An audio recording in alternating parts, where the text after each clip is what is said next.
Selamat datang sahabat Lingkar Madani.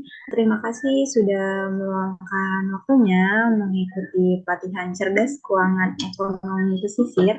Pada siang ini kita melakukan pelatihan dengan sesi ketiga dengan topik yaitu siap memiliki dana darurat dan manajemen hutang. Kembali bersama Kak Mardia atau biasa kita sapa Kak Ice sebagai narasumber kita hari ini. Oke, teman-teman, sambil kita belajar sore teman-teman di sini yang bisa sharing tentang mudah-mudahan masih diingat semua karena menurut kami pelajaran-pelajaran di kelas pertama dan di kelas kedua itu memang betul-betul bisa bermanfaat, betul-betul bisa dipakai menjadi basic skill untuk menghadapi tantangan ke depannya yang kita tidak pernah tahu kondisi ekonomi akan seperti gimana. Bismillahirrahmanirrahim. Alhamdulillah belajar ini bisa ngasih manfaat besar ke orang-orang sekitar kita, kemudian ke lingkungan kita. Apalagi saat ini kondisi Indonesia sangat-sangat luar biasa. Luar biasa ini dalam artian misalnya kayak dana darurat ternyata berdasarkan hasil penelitian itu hanya baru 9% orang yang Indonesia yang memiliki dana darurat. Jadi Bismillahirrahmanirrahim. Jadi sesuai dengan rencana kita, ini adalah kelas yang ketiga. Karena pengennya nelayan pesisir itu bisa mandiri secara keuangan, bisa cerdas secara keuangan. Nah, ada dua topik besar siang hari ini yang akan kita bahas, teman-teman. Yang pertama, sudah punyakah kita dana darurat? Dan kalau sudah punya, apakah rasionya udah mencukupi? Karena yang sama-sama kita ketahui, ternyata di Indonesia itu juga rasio dana darurat rata-rata baru memiliki itu sampai 3 kali. Padahal idealnya itu sebenarnya 6 sampai 9 kali. Tak kenal maka tak sayang, izin share sedikit tentang background saya. Background saya dulunya Customer Relationship Manager di salah satu divisi wealth management di BUMN, yang salah satu BUMN yang terbesar di Indonesia. Kemudian saya memutuskan untuk resign, kemudian mendirikan Hana Asa Indonesia bersama teman-teman yang ada di Kota Palu, karena harapan kami bisa menjadi bagian dari pemulihan ekonomi lokal. Karena yang teman-teman perlu tahu, pada tahun 2018 pernah terjadi triple disaster di sini, kerugian yang Sulawesi Tengah terima yang waktu itu sekitar 18 triliun, kemudian ada sekitar 4.300 orang yang meninggal, sehingga itulah salah satu keresahan kami yang ada di sini, ingin terjun ke lebih banyak terjun ke lapangan, ke masyarakat grassroots, supaya bisa membantu mereka mandiri secara literasi keuangan. Kemudian ada 4 tingkatan literasi keuangan yang perlu teman-teman tahu. Yang pertama, not literate, kemudian less literate, yang ketiga sufficient literate, dan yang terakhir ini adalah well literate. Kemudian ada hal juga yang perlu teman-teman tahu, bahwa literasi keuangan itu sangat erat kaitannya dengan yang namanya financial knowledge. Jadi financial knowledge itu apakah kita sudah memiliki tabungan, apakah kita sudah memiliki yang namanya darurat, dan seterusnya. Kemudian sangat erat kaitannya juga dengan yang namanya financial behavior. Kemudian setelah itu kita juga nanti akan setelah kita memiliki variabel-variabel tadi, akan sangat berpengaruh dengan ke yang namanya kesejahteraannya atau kemandirian.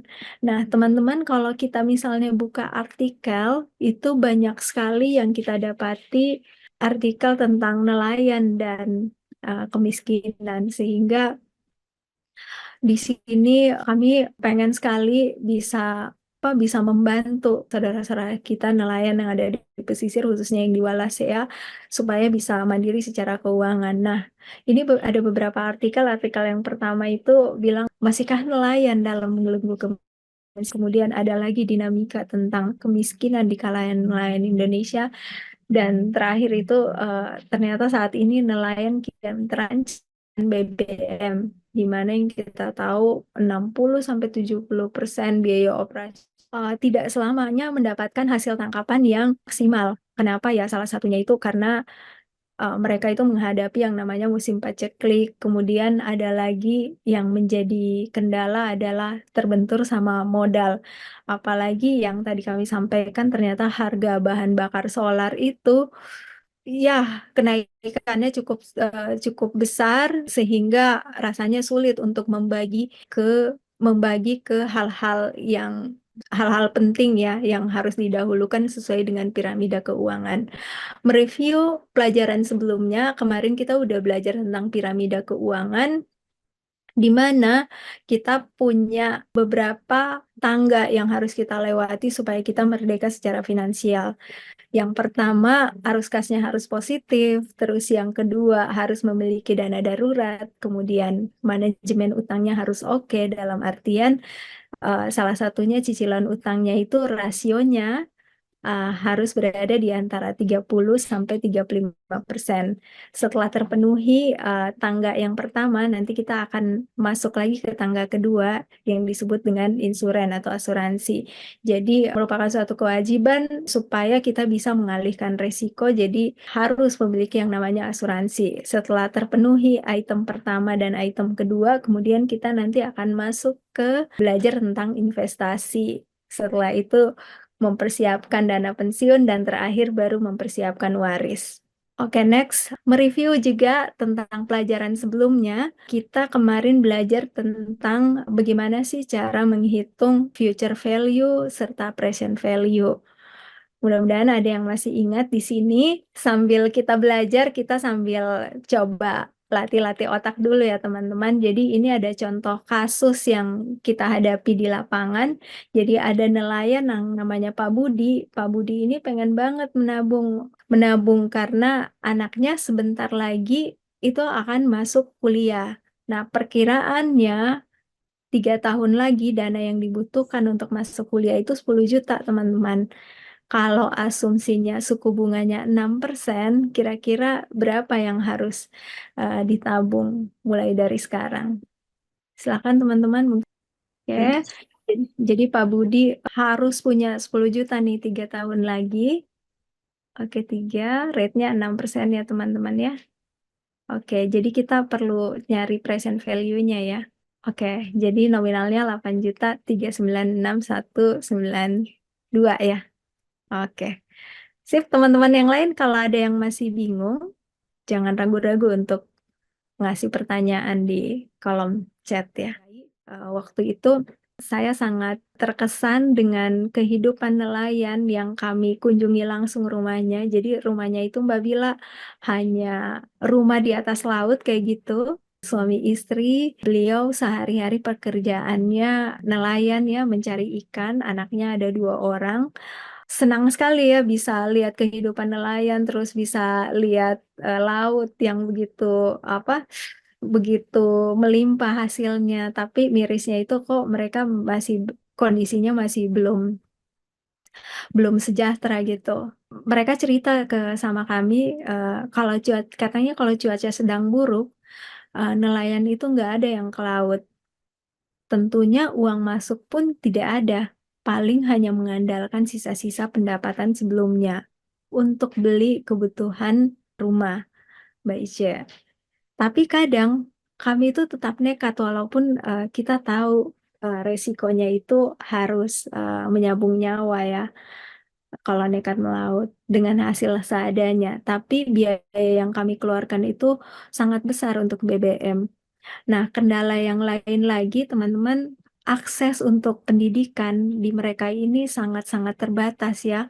Kenapa saya bilang sangat terbatas ya? Salah satunya di tempat mereka itu sangat susah sekali untuk dapat akses internet, sehingga ya akses internet tadi yang belum merata menyebabkan ternyata kendala yang sangat luar biasa. Jadi pendidikannya betul-betul yang seadanya saja gitu.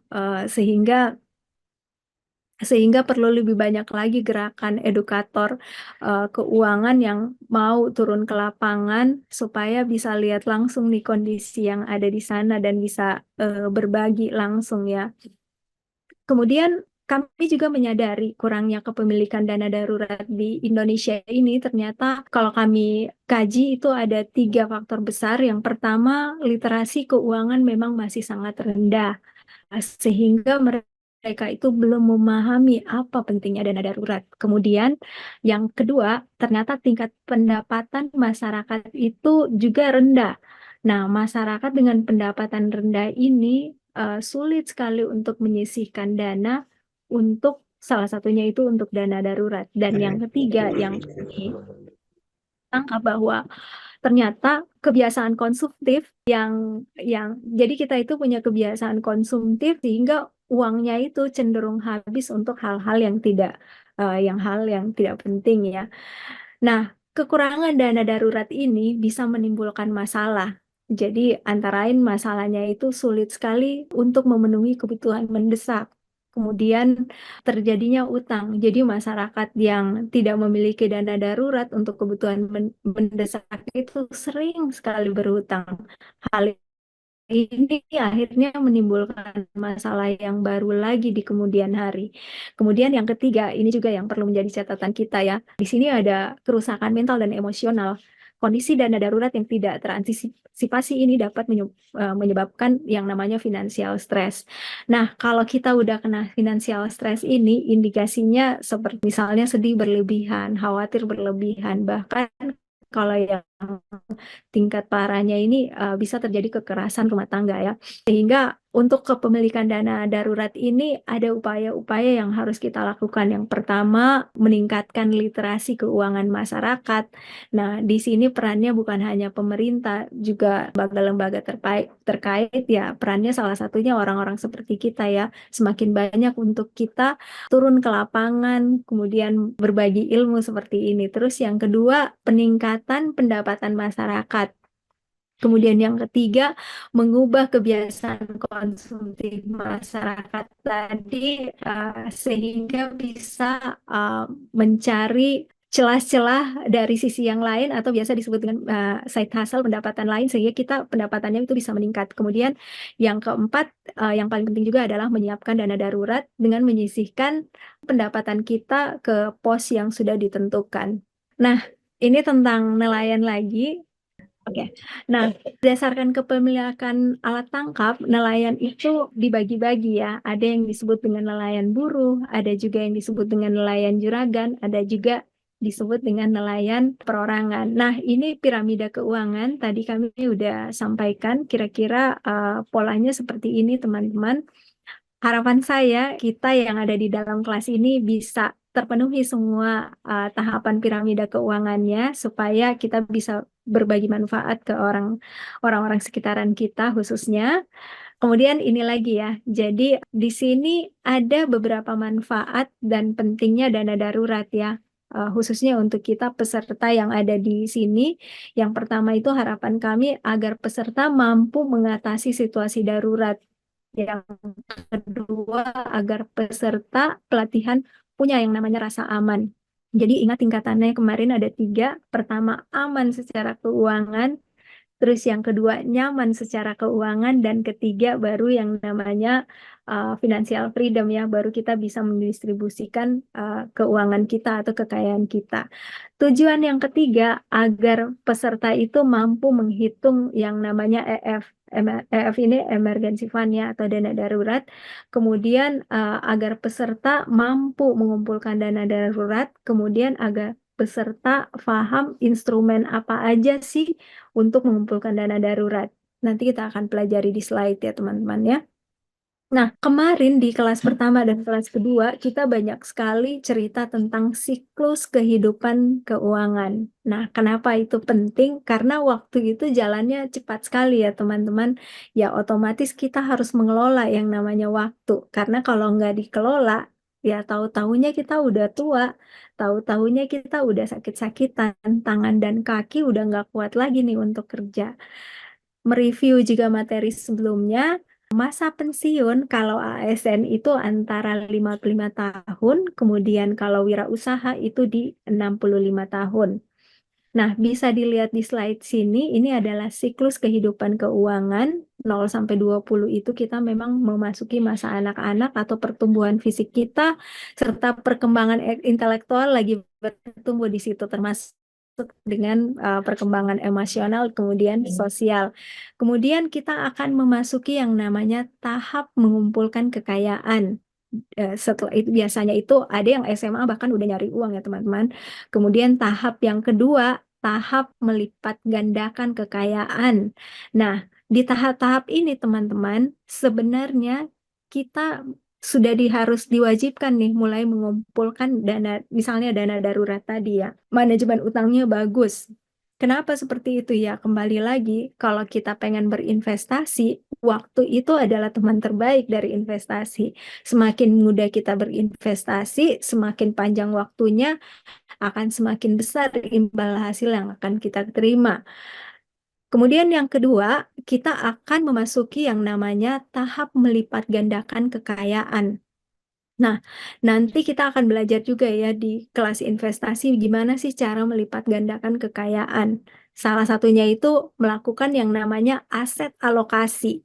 Nah, aset alokasi itu ada beberapa item penting yang kita perhatikan. Faktor-faktornya itu antara lain ya. Aset alokasi yang pertama itu ada umur. Terus yang kedua, harapan hidup seseorang. Kemudian yang ketiga, kewajiban dan tanggung jawab keuangan dari individu. Nah, kemudian ada lagi yang harus kita perhatikan. Jadi ada hal-hal yang penting yang kita lakukan pada saat kita mengelola keuangan kita. Pertama, kondisi keluarga, terus yang kedua harus banget bikin yang namanya laporan keuangan.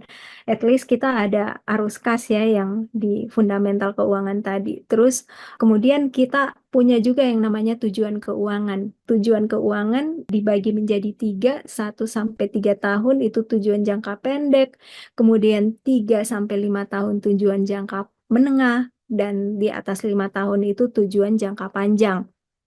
Nah, kalau tentang laporan keuangan, itu biasanya terdiri dari yang namanya kas, kemudian ada tabungan, di dalamnya ada asuransi, kemudian ada investasi, kemudian ada tanah, kemudian ada lagi misalnya kalau kita punya, misalnya kalau nelayan misalnya punya perahu, itu semuanya masuk ke dalam aset kita ya.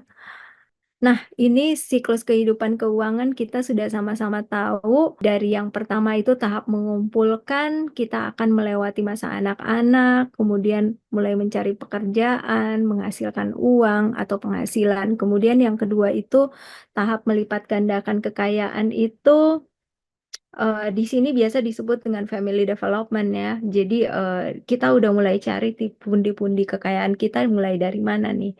Kemudian yang ketiga, dan ini menurut kami jarang juga orang yang ngumpulin ya, karena semua terlena dengan pekerjaan, ada yang disebut dengan tahap distribusi. Tahap distribusi ini kondisi keuangan kita mungkin udah ada di posisi puncak, tapi di satu sisi ada hal yang menyedihkan, ternyata kita harus menghadapi kenyataan bahwa kadang-kadang kita pada saat di posisi ini kita berada di posisi kondisi kesehatannya itu rata-rata kurang baik. Kenapa? Ya, salah satunya itu biasanya disebabkan oleh faktor kurang memperhatikan kesehatan pada saat masa muda. Misalnya konsumsi makanannya junk food, bukan yang healthy food.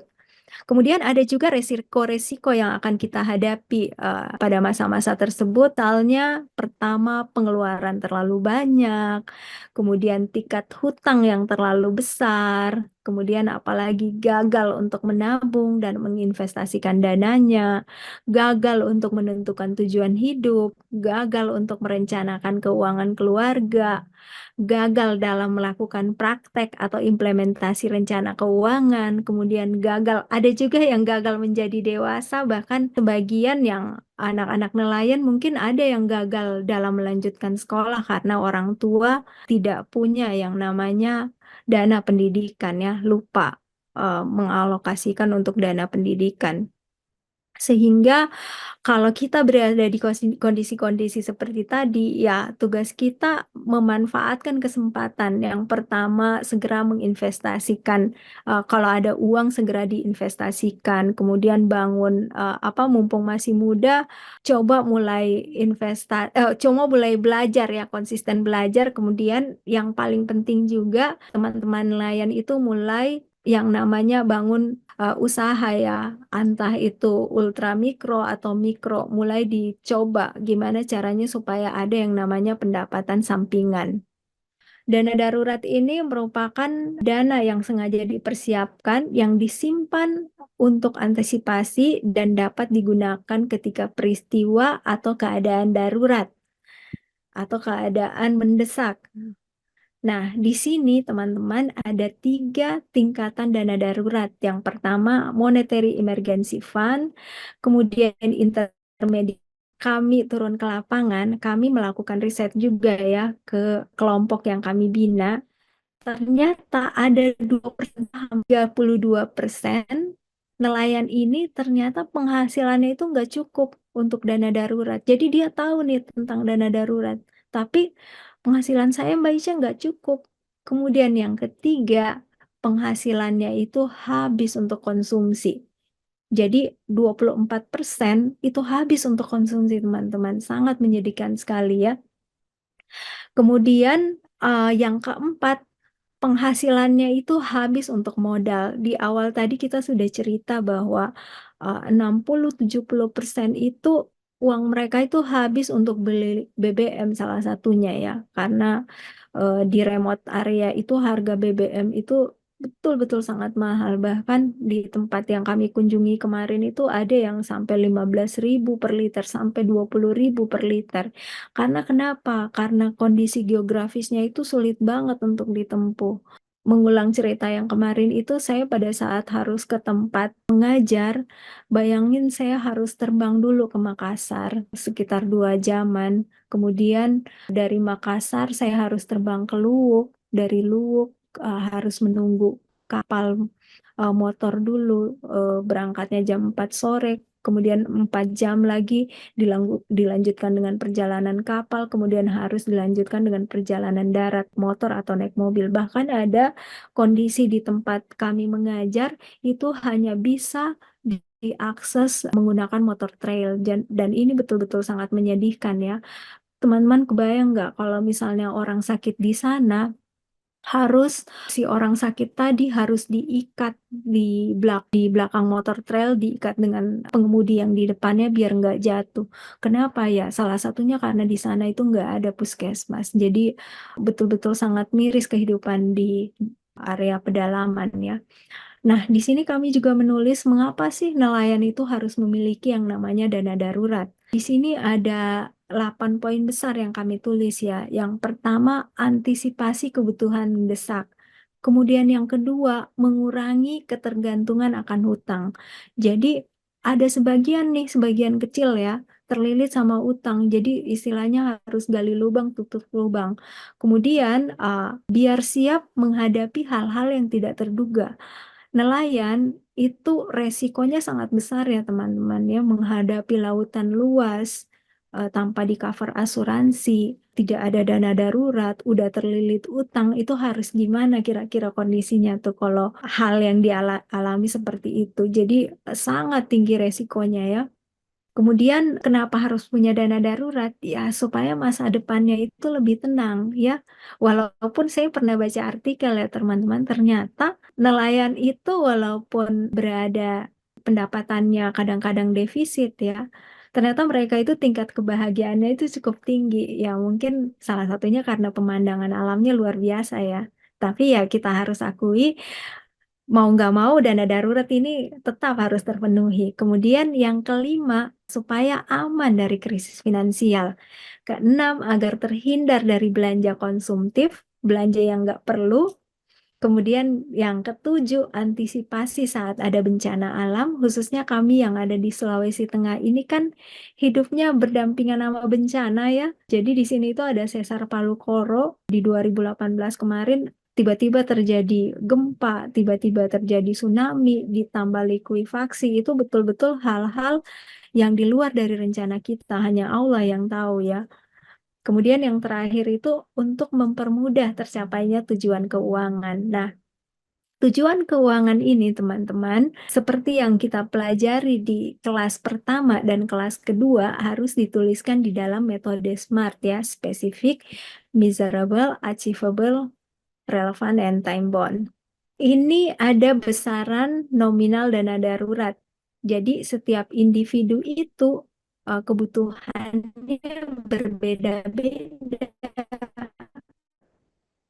Kenapa berbeda-beda? Karena pengeluarannya berbeda-beda. Jumlah anggota keluarganya tidak ada persentase yang sama antara nelayan A, nelayan B, dan nelayan C. Tapi kalau misalnya kita pengen hitung, ini ada rumusnya nih teman-teman. Kalau belum menikah, 6 kali total pengeluaran per bulan, sudah menikah 9 kali lipat pengeluaran per bulan, kemudian yang sudah menikah itu 12 kali total pengeluaran per bulan. Nah, sambil kita belajar, pengen tes juga ingatan teman-teman. Kalau misalnya pengeluarannya 5 juta, ya, misalnya pengeluarannya 5 juta, kira-kira berapa, misalnya belum menikah, pengeluarannya 5 juta, berapa dana darurat yang harus dimiliki? Silahkan di kolom chat, teman-teman. Oke, jadi jawabannya mungkin masih malu-malu ya. Jadi Kakak, kalau Kak, izin Kak, jawabannya itu 30 juta Kak. oke, terima kasih ya Kakak. Oke, jadi 6 kali 5 juta itu 30 juta ya. Berarti yang harus dimiliki uh, si uh, orang tadi ya, karena dia belum menikah ya. Kemudian ini juga kami pengen share ada beberapa profil yang akan yang akan kita temui ya apabila berada di umur 26 sampai 35 tahun. Biasanya saat-saat ini orang akan menikah ya. Kemudian akan ada gabungan pendapatan yaitu dari suami dan si istri. Kemudian biasanya mereka itu akan menyewa rumah, si nelayan tadi akan menyewa rumah ataukah akan segera memiliki rumah ya. Nah, jadi ada beberapa hal yang harus diperhatikan di kurun usia 26 sampai 35 tahun. Yang pertama harus menetapkan yang namanya gaya hidup. Kemudian yang kedua harus nih mulai melakukan perencanaan keuangan, melakukan budgeting, atau mengelola expenses atau mengelola pengeluaran. Nah, kenapa? Karena ada resiko-resiko yang akan kita hadapi nanti di usia 26 sampai 35 tahun ini. Resiko apa nih? Pertama, pengeluarannya terlalu banyak. Terus yang kedua, tingkat hutangnya itu terlalu besar. Yang ketiga, biasanya gagal untuk menabung, gagal untuk menginvestasikan dananya. Kemudian yang keempat, gagal untuk menentukan tujuan hidupnya. Kemudian gagal untuk merencanakan keuangan, kemudian gagal untuk mengimplementasikan, dan yang terakhir itu terlalu konsumtif ya. Jadi mulai dari sekarang, yuk kita lakukan perencanaan keuangan, mulailah menginvestasikan diri dan konsisten. Nah, kata kuncinya ini disiplin dan konsisten ya, karena 10% itu hanya teori, 90% itu ada praktek. Jadi makanya Hana itu kalau bikin kelas, selalu kelasnya itu terdiri dari 3. Yang pertama melakukan planning, yang kedua, melakukan yang namanya implementasi. Kemudian yang ketiga, melakukan yang namanya review, monitoring, dan evaluasi. Evaluasinya nanti bisa nih pakai kalkulator keuangan atau spreadsheet. Kemarin kami udah bagi linknya, bisa dilakukan di situ ya. Sampai di sini teman-teman, kira-kira ada nggak yang pengen ditanyakan di sini? Ini ada pertanyaan dari Kak Ardian. Kak, pembahasan ini sangat menarik. Jadi saya mau bertanya antara dana darurat, asuransi, atau investasi itu mana yang lebih penting didahulukan? Oke, baik. Pertanyaannya menarik sekali. Kira-kira mana nih yang paling di jawaban? Ketiga-tiganya merupakan fundamental. Ketiga-tiganya merupakan hal yang fundamental. Menurut saya yang paling penting yang dilakukan ini adalah dana darurat ya. Dana darurat setelah kita terpenuhi dana daruratnya, baru kemudian kita beli asuransi, kemudian berinvestasi.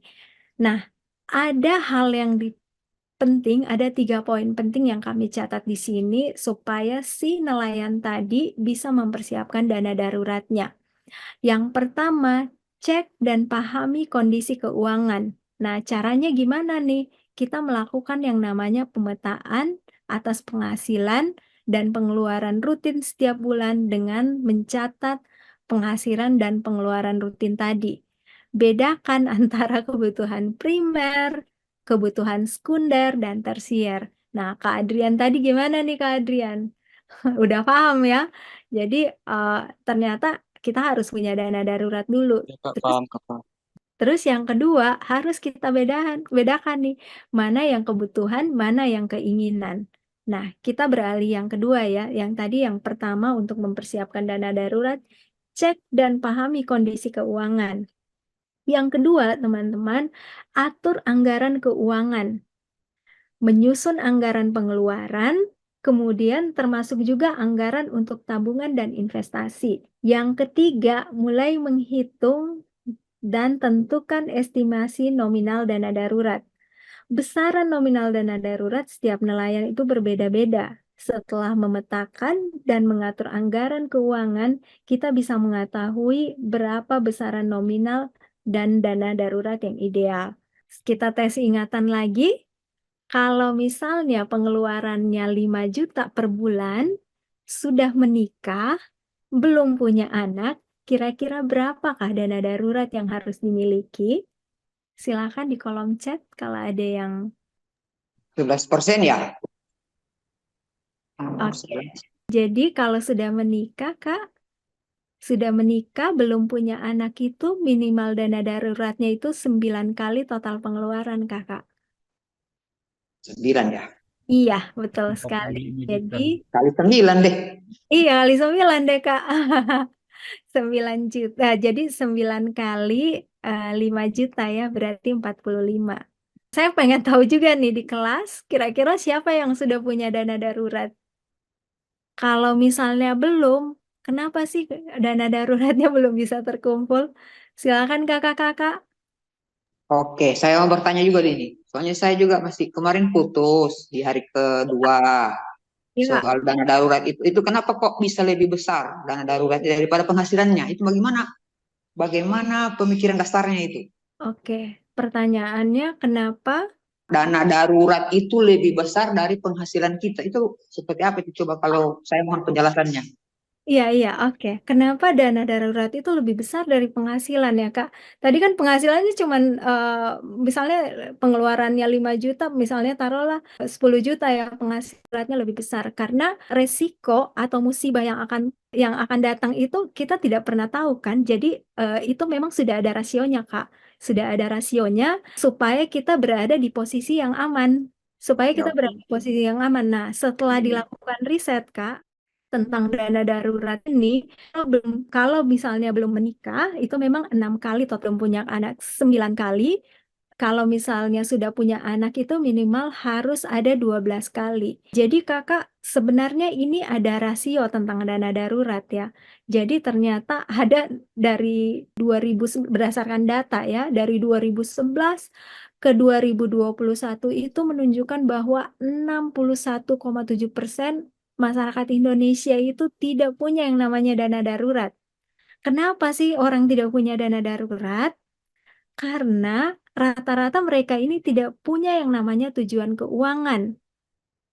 Sehingga kita itu tidak bisa mengatur, jadi mereka itu tidak bisa mengatur cash flow, tidak bisa mengatur yang namanya pendapatan, tidak bisa mengatur yang namanya pengeluaran. Nah, ini disebabkan itu salah satunya karena pola hidup yang terlalu konsumtif, sehingga sangat mempengaruhi gaya hidup konsumtif tadi untuk mencapai yang namanya tujuan keuangan.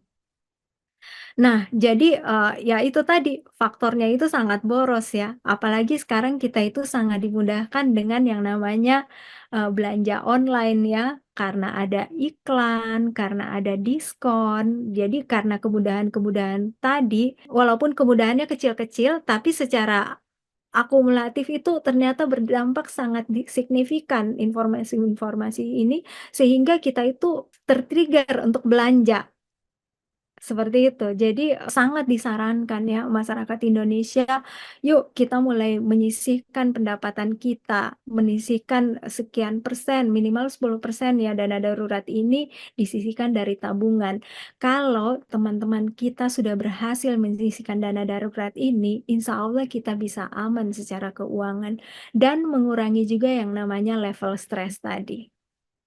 Oke, sampai di sini sudah cukup paham ya teman-teman ya? Atau gimana? Oke, di kolom chat tadi udah ada yang jawab ya. Jadi kalau pengeluarannya 5 juta, itu 9 kali total pengeluaran. Ada lagi kah yang ingin sharing? Oke, ya saya kalau kita melihat memang apa namanya kebiasaan pengelolaan ekonomi kita dalam konteks di nelayan pesisir ini memang tadi itu salah satunya mungkin kebiasaan tidak apa namanya konsumtif toh Ya. tidak mencatat. Memang kalau saya boleh memberi kesimpulan memang di baik kita pun di room ini dan di nelayan itu petani tidak bisa memang kita ini monokultur. Memang kalau monokultur kita maka ya risikonya seperti tadi itu tidak akan bisa mencapai juga itu apa namanya dana darurat itu akan bisa kita capai seperti itu Mbak. Menarik Kak Iwan. Mungkin kalau misalnya kita survei kecil-kecilan deh di kelas ini, kira-kira siapa yang sudah punya dana darurat? Dan saya yakin pasti di kelas ini juga mungkin hanya satu atau ya silakan mungkin di kolom chat. Jadi nanti kita bisa Ya, lihat. ya kalau Coba. saya pribadi ini Mbak, mungkin kalau tadi kan saya belum lihat itu berapa persen itu, saya kan juga belum menikah, ini maaf ya, ini belum mencapai target lah dana darurat itu memang kita berarti masih kategori malu Eka.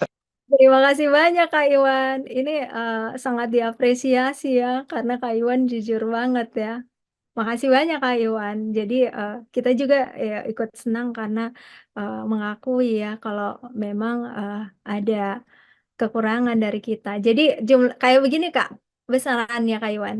Ini yang saya baru lihat juga sih manajemen pengelolaan keuangan itu dalam Iya. konteks dana darurat ini saya tidak sampai segitu besarnya 9 toh Oke. dari ternyata harus kalau seperti ini baru dalam posisi zona nyaman ya Mbak ya. Iya, karena tadi kita sudah Berarti, berarti mohon maaf kita ini semua rentan. jadi jangan sampai ya Kak, kita mengajar ke nelayan pesisir sedangkan kondisi kita juga ternyata belum aman secara keuangan. Nah, itu yang memang memang juga kita jangan juga ke bawah. Ke bawah. Kita memberikan edukasi. Nah, betul sekali Kak. Nah, nanti kalau misalnya rasio dana daruratnya sudah terpenuhi, ini Kak Iwan sudah lihat Kak Iwan ya, jadi rasionya seperti ini. Kalau misalnya sudah terpenuhi dana daruratnya, rasio hutangnya juga sudah oke, sudah memiliki yang namanya asuransi juga, nanti kita sudah mulai tuh boleh berinvestasi. Jadi jangan sekali-sekali berinvestasi kalau item-item ini belum terpenuhi. Nah, untuk mencapai tujuan keuangan untuk investasi yang seperti kami sampaikan tadi, biasanya kalau untuk investasi itu yang pertama kita akan menyiapkan yang namanya uang untuk membeli rumah. Kemudian kalau sudah menikah itu menyiapkan biaya pendidikan anak. Kemudian yang ketiga menyiapkan masa pensiun dari sisi keuangan ya, dalam artian ya. Kemudian yang keempat itu kita sudah menyiapkan juga dana untuk diwariskan ke generasi penerus. Nah, jadi siklusnya seperti itu Kak. Karena memang Kakak Iwan ini sudah dilakukan riset. Jadi risetnya sudah seperti itu. Nah, supaya kita tidak terlena di zona nyaman, kemarin kita sudah belajar ya, ada yang namanya zona nyaman. Setelah di zona nyaman, kita akan masuk ke namanya fear zone atau zona ketakutan. Akhirnya kita sudah sadar kayak Kak Iwan tadi, waduh ternyata saya belum punya dana darurat, padahal saya sering mengedukasi begitu. Nah, nanti ketiga itu kita akan masuk yang namanya zona begini Kak. Zona ini namanya zona learning zone ya. Jadi kita sudah tahu, oh ternyata rasio dana darurat itu harus seperti ini. Setelah itu baru kita akan masuk ke yang namanya growth zone. Nah, kita baru bisa berkembang itu di growth zone setelah melewati 3 fase tadi. Nah, jangan sampai kita berada di growth zone ini di usia yang sudah terlalu tua. Kenapa?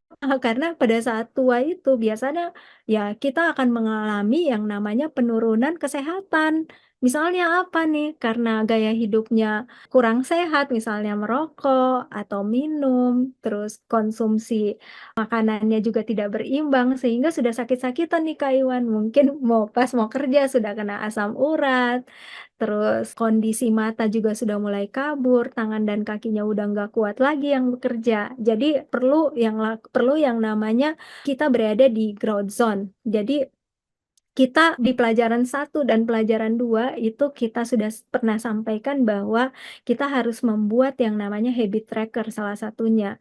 Terus yang kedua mulai membuat yang namanya peta hidup nih. Di usia sekian saya harus misalnya memiliki dana darurat. Contoh saja ya, di usia sekian 2 tahun lagi saya sudah harus melunasi yang namanya utang saya. Jadi kita punya goals-goals yang teratur begitu Kak. Seperti itu. Kira-kira sampai di sini ada yang ingin ditanyakan? Saya persilakan teman-teman. Kak mau bertanya, misalkan kita mempunyai dana darurat, terus apa kondisi yang memperbolehkan penggunaan darurat tersebut, Kak? Terima kasih. Oke, menarik. Nah, jadi kondisi dana darurat itu tadi kita sudah sampaikan sudah cukup jelas ya. Kondisi-kondisinya itu untuk apa? Dana darurat itu digunakan untuk apa sih? Mungkin simpelnya kayak gitu ya. Yang pertama itu digunakan untuk berobat. Kenapa berobat ya? Karena kalau apalagi kita nggak punya asuransi ya, biaya kesehatan itu kan sangat mahal ya. Terus yang kedua, pada saat kita berada di kondisi-kondisi yang terdesak. Contohnya apa? Mungkin kita mengalami yang namanya bencana alam yang seperti tadi kami sampaikan. Kemudian yang ketiga, misalnya kita berada di kondisi misalnya handphonenya tiba-tiba jatuh, lagi naik motor terus jatuh, oh, terus tiba-tiba dilindas sama kendaraan lain nih. Kan kan kurang bijaksana kalau seandainya kita harus mengambil utang hanya untuk membeli handphone tadi. Jadi gunakanlah yang namanya dana darurat. Nah, di sini juga kami pengen banget share, di sini ada beberapa instrumen keuangan yang bisa digunakan supaya dana darurat kita itu bisa terkumpul. Jadi dana darurat itu mau ditempatkan di mana sih? Jadi yang pertama buka tabungan sendiri ya untuk dana darurat ya. Jadi nggak boleh dicampur dengan tabungan pribadi kita. Harus ada posnya sendiri. Jadi berupa tabungan. Terus yang kedua bisa juga kalau misalnya udah mulai belajar investasi ya teman-teman. Nanti teman-teman akan belajar yang namanya reksadana pasar uang. Reksadana pasar uang ini merupakan salah satu. Jadi reksadana itu ada 4 tingkatan ya. Paling kecil resikonya itu reksadana pasar uang. Terus yang kedua ada yang namanya reksadana pendapatan tetap. Kemudian yang ketiga ada yang namanya reksadana campuran. Dan terakhir itu ada yang namanya reksadana saham. Nah, nanti kita bisa beli nih, disimpannya di reksadana pasar uang. Belinya di mana? Nah, nanti boleh ke bank salah satunya ya. Kemudian boleh juga dananya ditempatkan tadi di deposito. Di deposito ya. Jadi deposito itu nanti tinggal kita siapin KTP dan minimal deposito itu 10 juta. Dan sekarang udah nggak ada lagi jangka waktunya. Jadi bisa jangka waktu 1 bulan, 3 bulan, nggak maksudnya nggak kena penalti lagi sekarang ya. Oke, dan tingkat pengembaliannya ini lebih tinggi dibandingkan tabungan dan tetap aman ya. Jadi cocok sekali untuk disimpankan dana darurat. Kemudian bisa juga disimpankan di emas. Mungkin ada yang senang berinvestasi di emas, jadi bisa kita beli emas dalam bentuk fisik. Dalam bentuk investasi, emas ini juga dianggap sebagai alat lindung nilai ya terhadap ketidakpastian ekonomi, bisa memberikan kestabilan di dalam pada saat kita berinvestasi ya. Memang kurang liquid karena kita perlu jual dulu, tapi emas ini bisa dijadikan juga tambahan investasi yang bisa kita beli dan sangat mudah untuk beli emas ini ya. Saya rasa di mana-mana ada toko emas. Mungkin seperti itu Kak Bila. Semoga bisa membuka cakrawala berpikir ya, teman-teman. Baik, bagaimana Kak Yuni? Apakah sudah jelas atau masih ada Oke, yang udah ditanyakan lagi? jelas. Terima kasih. Ya, terima kasih. Ini ada beberapa hal juga yang ingin saya sampaikan ya. Jadi memang tadi selain perilaku boros tadi yang kita cerita, kenapa sih kita harus segera yang namanya mengumpulkan dana darurat? Kalau kita bicara tentang inflasi, teman-teman, inflasi kita terbiasa pay later, terbiasa belanja online, namanya pinjol ya. Sekarang kalau kita buka artikel-artikel di media sosial itu di googling banyak sekali artikel, ternyata banyak sekali orang terlilit utang sama pinjol ya. Jadi mari kita mulai lebih cerdas mengelola keuangan sesuai dengan judul dari kelas ini, cerdas keuangan nelayan pesisir. Jangan sampai teman-teman kita terlena sama kehidupan ini karena ada sesuatu yang jauh lebih penting yang keputusannya itu ada di tangan kita seperti itu. Nah, sekarang ini ada 4 tips yang Hana berikan, saya dan teman-teman di Hana berikan supaya si nelayan tadi bisa mampu mengumpulkan dana darurat. Yang pertama, gunakan rekening khusus. Tadi kita udah sampaikan ya, bisa ditempatkan di mana aja. Terus yang kedua, bisa dilakukan secara perlahan dan konsisten. Yang ketiga, ini juga yang paling penting, tadi terkait dengan perilaku konsumtif. Tadi kita sama-sama tahu ya, 61% ternyata milenial itu nggak bisa mengumpulkan dana darurat. Jadi, lakukan efisiensi dan atur ulang anggaran pengeluaran. Yang keempat, periksa kembali pemasukan dan pengeluaran bulanan. Nah, ini ada 4 item. Next, tadi kita udah punya rasionya ya. Kalau misalnya pengeluarannya 5 juta, belum menikah berapa? Itu sudah ada. Kemudian ini sarana untuk menyimpan. Tadi juga udah oke. Sebelum kita beralih ke materi selanjutnya tentang manajemen keuangan, mengatasi defisit keuangan, adakah yang ingin bertanya di sini? Ini ada pertanyaan dari Kak Yuni. Kak izin bertanya, bagaimana cara mempersiapkan dana darurat untuk nelayan pesisir? Menarik sekali pertanyaannya, gimana sih cara mengumpulkan dana darurat ini? Karena rata-rata orang kesulitan ya untuk mengumpulkan dana darurat. Bahkan tadi Kakak Iwan cerita, aduh ternyata saya juga belum punya nih dana darurat. Jadi ada beberapa hal yang perlu diperhatikan. Yang pertama, mulai atur prioritas ya, mulai atur prioritas keuangan. Jadi prioritas keuangan itu apa sih? Yang pertama, atur kembali pengeluaran bulanan. Terus yang kedua, pengeluaran bulanan ini jadi pendapatannya bagaimana, pengeluarannya itu harus dikelola seperti bagaimana. Terus yang kedua melakukan efisiensi, yang ketiga mulai kelola pendapatan dengan coba mencari pos pendapatan sampingan. Jadi menurut kami pos pendapatan sampingan itu memang perlu inovasi, tapi mau tidak mau dengan adanya, baik kenapa? Supaya kita bisa penuhi dulu nih rasio. Saya rasa teman-teman di sini cukup ini ya, cukup jago lah bagaimana caranya bisa mendapatkan pendapatan sampingan. Nah, nanti kalau misalnya mulai usaha, bisa dicoba dengan modal yang kecil-kecil dulu. Modal yang kecil-kecil dulu, coba dihitung, dibuatkan RAB-nya dulu, rencana anggaran biayanya gimana, supaya resikonya itu bisa kita minimalisir atau supaya kita tingkat keberhasilannya itu jauh lebih besar. Mungkin seperti itu, Mbak Bila. Baik, terima kasih Kak Ice. Bagaimana Kak Yuni? Apakah sudah jelas? Iya, Kak, sudah jelas. Ini Kak Iwan? Ya, Oke. mungkin sedikit juga saya tambahkan terkait manajemen keuangan di pesisir itu. Bagaimana caranya tadi meningkatkan darurat itu untuk mendapatkan. Mungkin kalau konteks dalam perikanan tangkap, mungkin waktu penangkapannya lebih lama.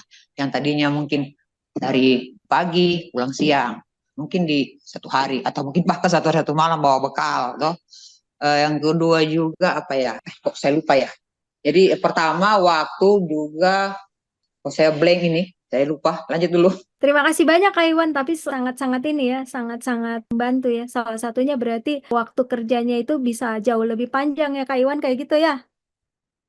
Lebih panjang, Lebih lebih panjang. mungkin ya juga itu salah satunya adalah teknologi penangkapannya di-upgrade. Kalau mungkin dia hanya menggunakan handline, mungkin ada teknologi lain. Sekarang kan memang penting itu apa namanya ada signal di aku jadi melalui media sosial ada informasi-informasi terkait teknologi tepat guna untuk menangkap ikan. Ya, ini dalam konteks kalau kita bicara soal perikanan, begitu, Mbak.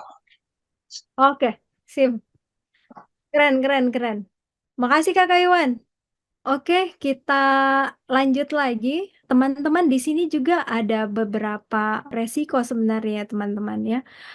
Sambil berjalannya waktu itu, sebenarnya kita sedang menghadapi yang namanya, kalau kami catat di sini ada beberapa resiko, ada 5 resiko yang akan kita hadapi. Yang pertama itu inflasi, resiko inflasi. Jadi di Indonesia ini ada 3-4% inflasi 10 tahun terakhir ya. Kemudian ada lagi yang namanya resiko suku bunga. Jadi kalau ngambil pinjaman ya kemungkinan nanti akan jauh lebih tinggi pinjamannya nih. Terus yang ketiga ada juga yang resiko pendapatan. Resiko pendapatan terkait dengan tadi yang disampaikan Kak Iwan ya bisa saja nanti si nelayan tadi akan mengalami posisi misalnya ini nggak diminta-minta juga akan hilang pekerjaannya. Kenapa ya? Salah satunya itu mungkin pada saat terjadi kecelakaan di laut sehingga risikonya menjadi jauh lebih menjadi besar. Kemudian ada juga yang disebut dengan resiko personal. Misalnya resiko personal ini bisa terkait dengan misalnya kita mengalami hal yang resiko personal ini misalnya kita terlilit utang ya. Kemudian akhirnya karena udah ditarik terus sama si rentenir tadi menyebabkan kita harus jual nih aset personal kita. Kemudian ada juga yang disebut dengan resiko likuiditas. Jadi harapan kami teman-teman. Ini ada pertanyaan dari Kak Nengsita. Izin bertanya, Kak, membahas tentang dana darurat. Apakah boleh kita memutar dana darurat dengan menaruhnya di saham jangka pendek? Karena, Kak, saat ini saya sedang belajar mengenai saham.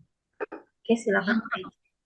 Wow, oke, oke. Nah, yang tadi disampaikan sama kakak tadi, jawabannya itu nggak boleh ya. Jadi, tadi kita udah cerita juga tentang instrumen apa sih. Dana darurat itu harus ditempatkan di mana. Nah, kenapa nggak boleh di saham Mbak Bila sama teman-teman yang lain ya? Alasannya itu karena si saham tadi sangat fluktuatif ya. Jadi turun naik nih, turun naik nih. Takutnya nanti orang yang berinvestasi di situ kena sakit jantung juga. Contoh ya, misalnya punya uang nih 10 juta. Dana darurat taruhlah dana daruratnya 10 juta ya ditempatkanlah di saham. Nah, tiba-tiba terjadi gempa bumi nih, yang menyebabkan kita harus narik dana darurat tadi. Sedangkan kondisi market sahamnya waktu itu lagi anjlok. Nah, bukannya malah senang, kita malah nambah stres nanti. Jadi sangat-sangat tidak disarankan untuk dana darurat itu ditempatkan di instrumen yang resikonya cukup tinggi. Resikonya itu atau kerugiannya itu cukup tinggi. Jadi kita taruh aja di tadi seperti yang kita cerita ya. Jadi salah satunya itu ada di tabungan, kemudian reksadana pasar uang, ada obligasi, ada deposito, serta emas. Seperti itu. Oke, Jadi baik. ya, dengan membangun dana darurat yang kuat, saya rasa kita semua nanti akan merasa aman, kemudian merasa mandiri, terjauh dari yang namanya financial stress. Tadi kita belum, tadi Mbak Bila kita coba tes-tes kira-kira yang udah punya dana darurat berapa banyak nih di sini nih. Siapa yang udah punya dana darurat? Kalau aku sih belum ya, Mbak. Ya, belum ya. Oke, Bukan apakah sudah ada yang punya dana darurat? ada yang punya dana darurat nggak di sini? Kalau tadi Kak Iwan udah langsung bilang ya, saya nggak punya dana darurat. Jangan-jangan nanti kita aktif ngajarin orang karena posisi menjadi edukator di bidang literasi keuangan itu challenging-nya cukup tinggi. Kenapa aku bilang challenging-nya cukup tinggi ya? Karena kita ngomong terus, kalau kita nggak walk the talk gimana ya? Orang juga bakal bilang, ini ngomong terus tapi kok nggak ada buktinya gitu. Nah, di kami, di Hana itu kan sering banget tuh bikin kelas-kelas offline. Di kelas-kelas offline itu kita ngajarin juga tuh ke teman-teman di sana. Salah satu contoh yang kita ajarin ya Mbak Babila ya, kita itu bikin yang namanya kelas farm from home. Farm from home itu apa sih? Jadi kita itu ngajar caranya gimana si orang-orang tadi itu mulai dari sekarang harus melakukan yang namanya kompos. Kompos di rumah. Jadi mulai tuh memilah kompos yang ada di sampah yang ada di rumah mulai tuh dipilah. Kenapa sih mulai dipilah ya? Supaya kita bisa dapat penghasilan lagi dari situ kayak gitu. Ini contohnya teman-teman ya, kelas kompos yang kita lakukan di Hana. Nah, ini contohnya ya.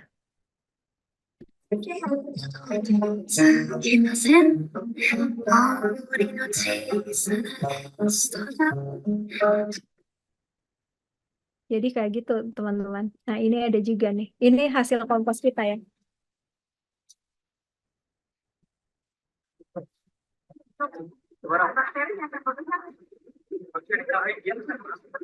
Jadi kita ngajak masyarakat biar lihat langsung nih. Jadi Halo Sobat Tanah, selamat siang. Hana itu sampahnya itu banyak banget Mbak Bila, bisa sampai 2 karung sampah tanamannya setiap hari. Oke, sekarang kita coba masuk ke materi yang baru, namanya manajemen utang. Gimana caranya mengatasi defisit keuangan dengan utang. Jadi kita juga sebenarnya boleh berutang teman-teman ya. Jadi utang itu ada 2, ada yang namanya utang konsumtif, ada yang namanya utang produktif. Nah, yang pertama itu mengurangi atau mengambil dari aset yang ada. Terus yang kedua menambah dan menutup dengan hutang. Bisa juga kita bisa bikin utang yang baru, yang penting utangnya itu produktif. Nah, ini ada jenis-jenis consumer loan. Biasanya yang paling familiar itu nelayan itu beli dengan catatan KPR ya. Jadi KPR ini biasanya diberikan sama bank jangka waktunya antara 5 sampai 15 tahun dengan cicilannya itu tetap setiap bulan.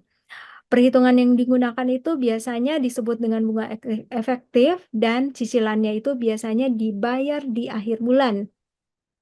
Kemudian yang kedua ada yang namanya kredit kendaraan yang bermotor, biasa disebut dengan KKB ya, biasanya dipakai buat beli motor atau beli mobil. Jangka waktunya itu banyak macam ya, ada 1 sampai 3 tahun atau bahkan ada yang sampai 4-5 tahun. Jumlah cicilannya juga tetap per bulan. Kemudian ada lagi KTA. Nah, KTA ini memang lumayan enak ya. Kenapa sih dibilang enak? Karena kredit tanpa agunan. Tapi ada resikonya teman-teman. Konsekuensinya itu bunganya yang dibebankan itu memang sangat tinggi. Nah, ini ada karakteristik consumer loan, ada dari sisi pembayaran, kemudian ada sisi jaminan, kemudian ada dari sisi bunga. Jadi bunganya itu jenisnya ada 2, ada variable rate, ada juga yang fixed rate. Kemudian jatuh tempo. Nah, jatuh temponya ini juga ada 2, ada yang short term, biasanya itu dia di bawah 5 tahun, kemudian ada juga yang jangka panjang atau biasa disebut dengan long term. Contoh pinjaman yang dalam bentuk jangka panjang ini adalah KPR. Nah, ini ada beberapa metode untuk mengendalikan utang pribadi. Pertama, ada yang namanya melakukan rasio pembayaran utang. Rasio pembayarannya itu tadi kita sudah sama-sama tahu ya, rasio cicilan itu 30 sampai 35. Kemudian ada yang disebut dengan rasio hutang terhadap aset. Kemudian ada yang namanya kaidah resolusi hutang. Terus yang perlu dicatat, ini tips dari Hana ya, sebelum memutuskan untuk berhutang, harus memperhatikan hal-hal ini. Yang pertama, jangan pernah memutuskan untuk berhutang berdasarkan pertimbangan atau dorongan emosional. Gunakan pertimbangan yang rasional. Pastikan sumber pembayaran hutang dan bunganya bisa diangsur atau bisa dicicil. Nah, untuk item yang pertama ini teman-teman sangat erat kaitannya dengan pengelolaan pengeluaran. Jadi kemarin kita sudah bagikan link untuk mengelola pengeluaran ya. Jadi nanti akan dibuat per bulan pengelolaan pengeluarannya. Di situ nanti kita akan lihat apakah kita sedang surplus ataukah kita sedang defisit. Kemudian yang kedua, biasakan bertanya kepada diri sendiri, apabila saya tidak berutang, atau terlalu berlebihan, apakah saya akan sengsara? Jadi kalau misalnya nggak terlalu penting, mending nggak usah berutang. Jadi harus jelas dulu nih tujuannya. Nah, ini ada contoh soal ya teman-teman. Si cicilannya itu 4 juta. Nah, terdiri dari apa 4 juta ini? Ternyata kapal motornya itu harganya 300 juta ya. Cicilannya itu 3.500.000 per bulan. Kemudian dia ada cicilan motor lagi 500.000. Jadi totalnya 4 juta nih. Coba teman-teman yang ada di kelas hitung berapa sih rasio utang dari nelayan tersebut. Jadi penghasilannya 12 juta, utangnya itu 4 juta. Berapakah rasionya? Sepertinya belum ada kan sih. Oke, Ada jadi nih, dari Kak Iwan, 8 juta. weh, makasih banyak Kak Iwan. Tapi sayang sekali masih salah Kakak rasionya. Jadi rasio cicilan nggak boleh lebih dari 30%. Hanya bisa 30%. Sebenarnya antara 30 sampai 35 sih, tapi kalau dari aku 30% aja deh. 4 juta dibagi 12 juta dikali 100. Jawabannya 30%, teman-teman. Kakak Ninja Pesda, salah jawabannya Kakak. Mohon maaf ya. Kakak Iwan tadi jawab 8 juta. Kalinda 8,4 juta. Salah, Kak. Hitungnya pakai kalkulator biasa, Kakak. Sayang. Nggak usah pakai kalkulator. Kalau kalkulator TVM itu nanti untuk menghitung yang namanya future value atau present value. Udah paham Kak sampai di sini Kakak-kakak? Rumusnya tadi gimana ya, kata kalenda, Kak Ice? Oh iya, rumusnya cara menghitung rasio pinjaman. Pertama cicilan utangnya itu berapa? Nah, si Bapak nelayan A tadi, cicilan utangnya itu terdiri dari utang untuk kapal motornya kan 3.500.000. 3.500.000 ditambah 500.000 kan pada 12 juta. Terus dikali 100. Bisa dapat, teman-teman? Dapatnya 30% ya. Sekarang kita lanjut aja. Ini kami juga mencatat bahwa ternyata ada yang udah terlanjur meminjam rentenir. Kira-kira apa nih yang harus diperhatikan? Jadi kita coba bahas dulu. Jadi rentenir ini adalah orang yang meminjamkan uang kepada masyarakat untuk memperoleh keuntungan dengan jumlah bunga yang lumayan tinggi ya. Makanya ada istilah terlilit hutang sama rentenir. Hal-hal yang harus diperhatikan yang pertama, kalau udah terlanjur terlilit, teman-teman, pertama hitung nominal yang harus dibayar secara detail. Jadi, teman-teman juga harus melakukan yang namanya pencatatan keuangan tadi, termasuk cicilannya tadi. Berapa sih sebenarnya nominal yang harus saya bayar? Terus yang kedua, nanti sama rentenirnya bisa meminta yang namanya penghapusan bunga. Misal nih, utangnya 10 juta, tapi karena rentenir tadi bunganya 30%, jadi bunganya itu 3 juta, jadi 13 juta. Nanti bisa nggak diskusi sama si rentenirnya supaya si 3 jutanya tadi dihapus. Jadi kita bayar pokoknya aja. Terus yang ketiga, coba lakukan negosiasi untuk perpanjangan waktu pelunasan pinjaman ya. Jadi negosiasi itu suatu hal yang lumrah ya untuk memperpanjang tenggang waktu pinjaman yang harus dibayarkan. Tujuannya apa ya? Tujuannya supaya mungkin kita bisa nyari pendapatan sampingan dulu kah? Terus yang terakhir ini minta pendampingan pada orang yang mengerti kasus utang piutang. Tapi semoga kita yang ada di kelas ini, saya berharap jangan sampai terlilit sama utang ya, sama rentenir ya. Kalau boleh, teman-teman,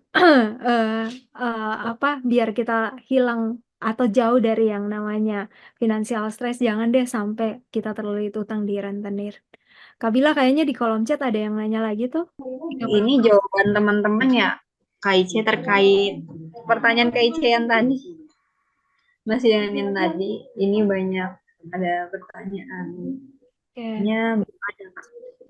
Teman-teman, rumusnya itu adalah jumlah dari cicilan kita. Jadi jumlah dari total cicilan kita, jadi tadi 3.500.000 ditambah 500.000 dibagi 12 juta kali 100. Kali 100%. Dapatnya 30% itu, Kak. Ini soalnya yang tadi ya. Contoh soalnya ya. Jadi 4 juta dibagi 12 juta dikali 100%. Next, ini juga biasa kredit yang sering diambil oleh nelayan ya. Jadi biasa kredit motor, syarat-syaratnya di sini ada kopi KTP atau SIM, kemudian untuk karyawan bisa kopi slip gaji atau surat keterangan kerja, untuk profesional kopi izin, praktek PBB dan lain-lain, kemudian wira swasta bisa dilihat ya untuk persyaratannya. Nah, ini ada 3 item yang kita perhatikan. Yang pertama itu cicilan, jadi jumlah semua cicilan bulanan jangan sampai melebihi 30% dari penghasilan bulanan. Yang kedua ada sumber daya, disebut dengan sumber daya. Sumber daya ini apa sih? Pastikan sumber daya cara pembayaran. Nah, pilih pembayaran bulanan yang mudah dan nyaman. Maksudnya ini apa sih? Nah, maksudnya ini adalah coba cari pembayaran yang mudah dan nyaman itu, misalnya kita bisa datang ke bank melakukan yang namanya auto debit. Auto debit ini akan sangat membantu kita supaya kita kalau misalnya lupa nanti bank yang akan melakukan transfer otomatis ke rekening bank yang kita ambil pinjaman ataukah ke rekening finance yang kita ambil pinjaman tadi. Next, selesai. Sampai di sini teman-teman materi dari Hana. Saya berharap materinya ini bisa bermanfaat nanti Kak Bila. Dan yang terakhir teman-teman jangan lupa lakukan yang namanya evaluasi keuangan. Setelah kita melakukan evaluasi, kita jadi tahu kira-kira hal-hal item apa yang harus kita perbaiki dari pengelolaan keuangan kita yang sebelumnya. Kurang lebih seperti itu Mbak Bila. Saya kembalikan lagi ke Mbak. Makasih banyak ya Kak Bila, dari pagi tadi ini udah sampai siang terus mengawal kita. Silakan Kak Bila. Terima kasih, Kak Mungkin Ice. ya. Teman-teman, sebelum kita buka sesi diskusi, aku izin untuk teman-teman menyalakan kameranya terlebih dahulu sebagai dokumentasi kami. Aku mohon dibantu teman-teman untuk menyalakan kameranya. Sekali lagi, teman-teman boleh bergaya bebas. 1, 2, screenshot, 3. Oke, terima kasih semuanya. Boleh dilanjut, aku buka sesi diskusinya. Bagi teman-teman yang ingin mengajukan pertanyaan, dapat mengajukan di kolom chat box, raise hand, atau bisa langsung open mic ya, teman-teman semuanya. Silakan teman-teman, ada yang ingin bertanya? Sambil nunggu pertanyaan, Mbak Bila, aku share-share juga ya. Jadi teman-teman ada beberapa faktor sebenarnya yang mempengaruhi arus kas keluar kita. Jadi faktor-faktor pentingnya itu yang pertama jumlah keluarga. Nah, kalaupun kita belum menikah, biasanya kan ada orang tua ya. Jadi kita misalnya bantu juga orang tua. Terus yang kedua, usia. Jadi biasanya orang-orang yang lebih tua itu banyak menghabiskan uangnya itu untuk rumah atau untuk mobil atau untuk perlengkapan kerja. Jadi sangat-sangat tergantung ya. Kalau misalnya usia muda mungkin hedon ya, liburan dan lain sebagainya. Terus yang ketiga yang mempengaruhi juga itu perilaku konsumsi pribadi. Makanya sangat penting di sini untuk terus mengupgrade pengetahuan kita tentang literasi keuangan supaya kita makin bijak di dalam mengelola arus kas keluar. Kayak gitu. Oke, teman-teman adakah yang ingin bertanya atau terkait tadi mengenai penghitungan yang soal diberikan oleh KIC, bisa ditanyakan kepada teman-teman atau masih ada yang penasaran? Jadi teman-teman sebenarnya bank itu punya banyak banget produk yang bisa ke customer service, karena customer service itu akan sangat membantu kita kalau misalnya kita terbuka ke mereka ya. Jadi yang pertama yang kalau menurut aku yang sangat bermanfaat untuk kita yang hidup di area yang berdampingan dengan bencana ini, salah satunya adalah safe deposit box. Jadi semua sertifikat, kemudian hal-hal berharga, please jangan simpan di rumah. Simpanlah di safe deposit box. Safe deposit box ini berupa kotak yang ada di bank. Kotaknya itu anti air, juga anti api, ya. Kita bisa sewa, biaya sewanya itu menurut aku cukup murah, 1 jutaan kalau nggak salah per bulan.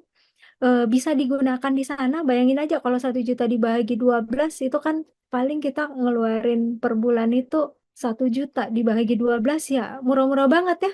Jadi jangan ragu-ragu untuk beli safe deposit box. Terus yang teman-teman perlu ketahui juga, kalau misalnya teman-teman masih belum paham tentang investasi, silakan uangnya disimpan aja di dalam deposito.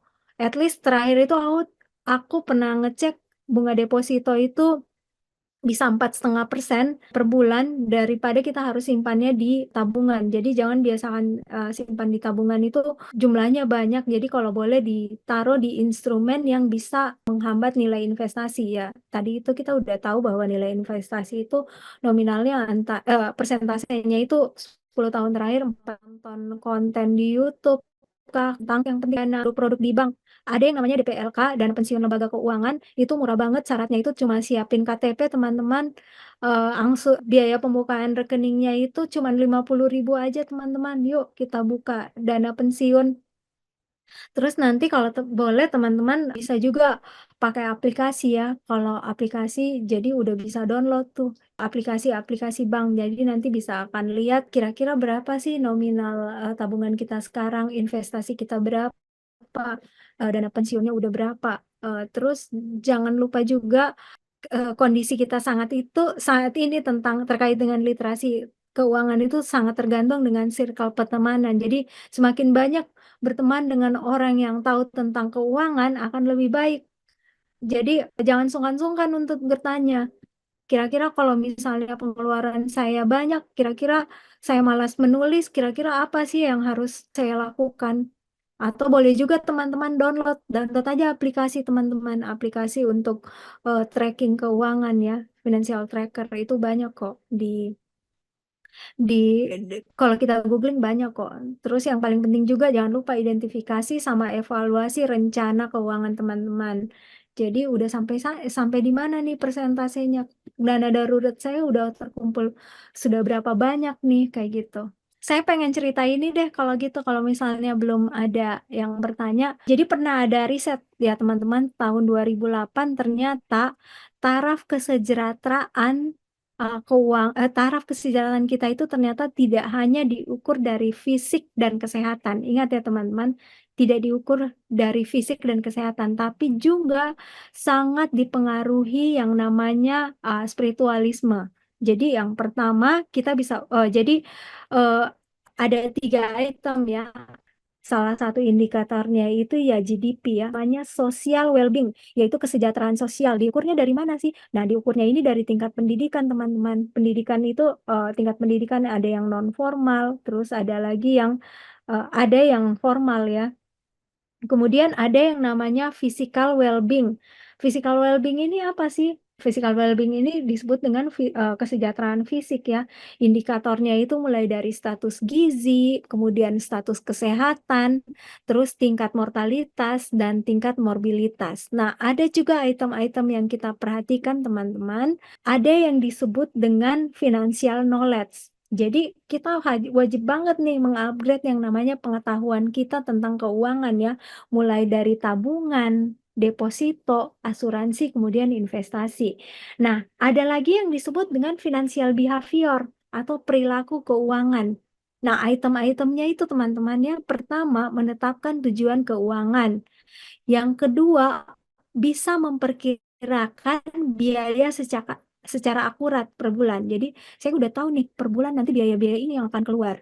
Terus yang ketiga, bisa memperkirakan pendapatan dengan tepat. Jadi, bulan ini pendapatan saya akan sekian. Nah, saya kepinginnya persentase tabungan saya, investasi saya jauh lebih besar. Misalnya saya pengen bulan kemarin 10%, saya pengennya bulan ini 20% deh, harus banget nih.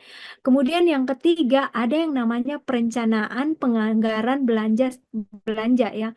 Kemudian yang keempat, mempertimbangkan alternatif ketika membuat keputusan. Contohnya ya, pengen banget nih misalnya ngambil pinjaman. Nah, terus nanti bisa dilakukan evaluasi ya teman-teman. Kalau misalnya rasionya kayaknya kebesaran deh. Jadi kalau kebesaran ya mending keputusannya nggak usah aja. Kemudian ada lagi yang namanya menyesuaikan untuk memenuhi keadaan dana darurat. Kemudian ada lagi yang namanya attitude, teman-teman. Attitude ini apa aja? Pertama, berhasil memenuhi tujuan keuangan. Kemudian yang kedua, berhasil melaksanakan rencana keuangan. Yang ketiga, sikap dalam manajemen risiko. Yang keempat, ada yang namanya sikap atas dana pensiun. Jadi, teman-teman, jangan sampai kita berpikir, saya kan masih muda, mending gak usah dulu deh kumpulin dana pensiun. Jangan, teman-teman, karena waktu adalah teman untuk berinvestasi. Jadi investasi itu sangat erat kaitannya dengan waktu. Kemudian kita juga perlu memperhatikan perencanaan keuangan pribadi, mulai perencanaan pengeluaran, pelaksanaan manajemen keuangan, kemudian kita juga melakukan pengawasan ya. Terakhir baru yang namanya kesejahteraan. Nah, kesejahteraan ini ada 4 item ya teman-teman. Ada kesejahteraan sandang, pangan, pendidikan, dan fasilitas. Seperti itu kurang lebih teman-teman. Sampai di sini adakah yang ingin ditanyakan ke kami? Berarti dana pensiun sama dana apa tadi itu beda ya? Beda Kak? Beda nggak Kak? Oh, Oke. oke. Mungkin karena Kak Yuan di kelas sebelumnya kan nggak ikut, jadi saya coba izin share kembali slide-nya Kak ya. Kayak begini Kak Yuan. Nih, jadi Kak Iwan, dana pensiun itu di urutan yang keempat Kakak. Yang paling bawah itu arus kasnya harus positif. Dana daruratnya harus terpenuhi. Yang ketiga, manajemen utang, salah satunya rasio cicilan tadi harus di bawah 30%. Kemudian harus beli yang namanya asuransi. Nah, kalau keduanya ini kakak sudah terpenuhi, berarti kita sudah punya yang namanya keamanan keuangan. Nah, kalau si dana pensiun, nah tujuan keuangan ini investasi kakak sama rencana pensiun. Ini kalau sudah terpenuhi berarti. Ya, makasih. Ya, terima kasih. Baik, Cek. Ini ada yang bertanya dari Kanina. Ya. Mbak, bisakah merekomendasikan aplikasi apa yang bagus yang bisa membantu kita dalam mengelola keuangan pribadi? Aplikasi ya, teman-teman. Kalau aplikasi itu sebenarnya banyak banget ya teman-teman, tapi kalau misalnya mau yang familiar, itu biasanya ada yang punyanya orang Indonesia juga, ada yang namanya aplikasi Finansialku, itu mungkin bisa di tracking. Lihat ya. Ada juga aplikasi yang namanya Money Manager yang warna merah. Kalau saya sangat nyaman dengan segala hal yang terkait syariah, kalau saya punya yang kayak gini, namanya IFP, My IFP Syariah. Oke, aku izin di kolom chat ya. Ini ada finansialku. Kemudian saya suka pakai ini Mbak, My IFP Syariah. Terima kasih banyak Mbak Linda. Kalau udah ada yang bertanya begini, berarti ada yang udah ada punya niat. Saya doakan juga teman-teman yang punya niat untuk memperbaiki habit yang tadinya kurang bagus menjadi lebih bagus. Saya ikut berdoa semoga kedepannya tujuan-tujuan keuangannya, goals keuangannya itu bisa tercapai. Saya izin share juga ya, kayaknya Kak Iwan juga kan kemarin nggak ikut kelas sebelumnya. Teman-teman ini contoh perencanaan keuangan ya. Jadi kita baginya jangka pendek. Jadi ini ada jangka pendek, ada jangka menengah, ada jangka panjang. Nah, boleh dibikin seperti ini teman-teman. Dan ini harus ada nominalnya. Dan ini ada waktu ya. Sebenarnya waktunya kapan nih? Harus ada tahun sekian saya harus punya. Kayak gitu. Nah, silakan di-capture teman-teman. Sudah kelihatan cukup jelas dari tabel ini, adakah yang teman-teman pengen tanyain ke kami? Oke teman-teman, mungkin saya pengen share ini deh. Jadi sebenarnya di usia-usia 28 sampai 42 tahun, mungkin usia-usia kita yang ada di sini ya, atau mungkin ada yang lebih muda, mungkin sebenarnya ada beberapa resiko kegagalan yang akan kita hadapi ya. Dan itu memang sudah ada risetnya. Kegagalan yang pertama itu kadang-kadang kita gagal untuk membentuk gagal untuk membuat yang namanya tujuan keuangan. Terus yang kedua biasanya gagal mengimplementasikan. Nah, kenapa gagal untuk mengimplementasikan? Biasanya terlena ya. Atau kadang-kadang ada yang bilang saya nggak punya waktu. Terus yang ketiga, biasanya tingkat pengeluaran kita itu terlalu besar atau terlalu konsumtif. Kemudian terlalu banyak hutang konsumer. Saya rasa di sini mungkin ada juga yang terlalu banyak utang konsumernya. Jadi akhirnya kelabakan nih, kelabakan nih apa yang harus dilakukan. Jadi saya bacakan aja ya. Di sini sebenarnya saya udah punya beberapa poin penting yang harus teman-teman laksanakan. Yang pertama, teman-teman mulai dari sekarang coba tetapkan gaya hidup sesuai dengan kondisi keuangannya. Jadi jangan sampai karena kebanyakan nonton konten di TikTok kah, di Instagram atau di media sosial, biasa kan selebgram suka hedon lah. Jadi kita terlena sama itu. Jadi tetapkan gaya hidup sesuai dengan kondisi keuangan. Terus yang kedua, teman-teman mulai mempersiapkan transisi. Saat ini nanti kita mau tidak mau akan masuk yang namanya masa pensiun. Kemudian kurangi yang namanya hutang. Kemudian yang keempat, coba tinjau kembali apakah asuransi kita itu udah ada atau belum. Kalau misalnya udah ada, apakah asuransi itu sudah sesuai dengan kebutuhannya kita. Yang keempat, yang berikutnya teman-teman, pastikan bahwa kita ini punya cadangan keuangan. Nah, caranya bagaimana ya? Maksimalkan pendapatan yang ada, kemudian menabung, rencanakan transisi kita nanti setelah dari bekerja menjadi tidak bekerja pada saat masa pensiun. Terus seimbangkan antara pengeluaran, tabungan, dan investasi. Seperti itu, teman-teman. Saya kembalikan ke Kabila. Oke, baik. Terima kasih, Kece. Kita cukupi saja. Kece, sebelum aku tutup, mungkin ada closing statement dari Kece. Oke, closing statement dari aku, teman-teman mulai dari sekarang ilmu literasi keuangan ini silakan dipraktekkan. Kenapa? Karena langkah kecil yang konsisten itu jauh lebih baik dari segudang ide keren yang belum tahu dimulai dari kapan. Ingat, hidup cuma sekali, jadi hiduplah dengan berani. Oke, terima kasih banyak, Kece. Terima kasih juga kepada teman-teman atas keaktifannya. Sekali lagi saya ucapkan terima kasih. Selamat istirahat teman-teman semuanya. Terima kasih, Dadah. Kece. Makasih semuanya. Assalamualaikum warahmatullahi wabarakatuh. Waalaikumsalam warahmatullahi wabarakatuh. Waalaikumsalam.